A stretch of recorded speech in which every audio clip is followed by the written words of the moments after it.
আজিৰ ভিডিঅ'টোত আমাৰ প্ৰথম প্ৰশ্নটো হৈছে অসমৰ সৰ্ববৃহৎ চিমেণ্ট ফেক্টৰীটোৰ নাম কি?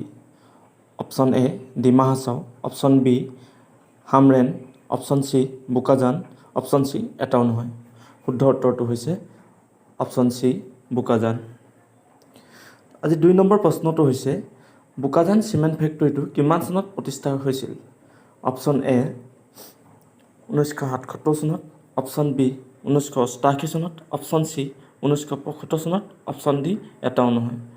শুদ্ধ উত্তৰটো হৈছে অপশ্যন এ 1967 চনত। ৩ নম্বৰ প্ৰশ্নটো হৈছে অসমৰ সৰ্ববৃহৎ সাৰ কাৰখানাটো ক'ত অৱস্থিত? Option A Guwahati, option B Namrup, option C Dibrugarh, option D এটাও নহয়। শুদ্ধ উত্তৰটো হৈছে অপশ্যন বি নামৰূপ। ৪ নম্বৰ প্ৰশ্নটো হৈছে Assam state fertilizer and chemical limited নামৰ সাৰ কাৰখানাটো ক'ত আছে? Option A Guwahati, option B Namrup, option C Dibrugarh, option D এটাও নহয়।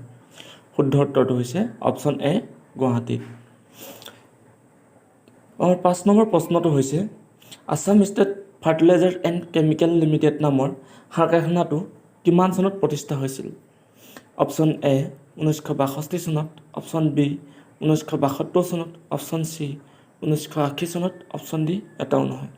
শুদ্ধ উত্তৰটো হৈছে অপশ্যন এ 1962 চনত।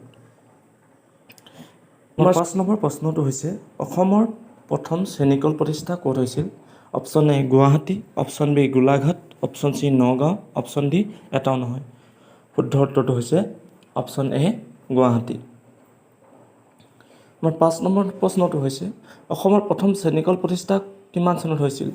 অপশ্যন এ 1955 চনত, অপশ্যন বি 1962 চনত, অপশ্যন চি 1970 চনত, অপশ্যন ডি এটাও নহয়। শুদ্ধ উত্তৰটো হৈছে অপশ্যন এ 1955 চনত। আমাৰ ৬ নম্বৰ প্ৰশ্নটো হৈছে অসমত প্ৰথমটো কাগজ উদ্যোগ কিমান চনত স্থাপন হৈছিলে? অপশ্যন এ 1961 চনত, অপশ্যন বি 1962 চনত, অপশ্যন চি 1971 চনত, অপশ্যন ডি এটাও নহয়। শুদ্ধ উত্তৰটো হৈছে অপশ্যন চি 1971 চনত। আমাৰ ৭ নম্বৰ প্ৰশ্নটো হৈছে অসমত প্ৰথমটো কাগজ উদ্যোগ ক'ত স্থাপন হৈছিল? Option A Jagiroad, option B Jogighopa, option C Nagaon, option D এটাও নহয়। শুদ্ধ উত্তৰটো হৈছে অপশ্যন বি যোগীঘোপাত। ৮ নম্বৰ প্ৰশ্নটো হৈছে নগাঁও পেপাৰ মিল কিমান চনত স্থাপিত হৈছিল? অপশ্যন এ 1985 চনত, অপশ্যন বি 1970 চনত, অপশ্যন চি 1962 চনত, অপশ্যন ডি এটাও নহয়। শুদ্ধ উত্তৰটো হৈছে অপশ্যন এ 1985 চনত। ৯ নম্বৰ প্ৰশ্নটো হৈছে অসমক পৰ্যটন উদ্যোগ মৰ্যাদা কিমান চনত দিয়া হৈছিল? অপশ্যন এ 1950 চনত, অপশ্যন বি 1970 চনত, অপশ্যন চি 1990 চনত, অপশ্যন ডি এটাও নহয়। শুদ্ধ উত্তৰটো হৈছে অপশ্যন চি 1990 চনত। আমাৰ ১০ নম্বৰ প্ৰশ্নটো হৈছে অসম ঔদ্যোগিক নীতি কিমান চনত ৰূপায়ণ কৰা হৈছিল?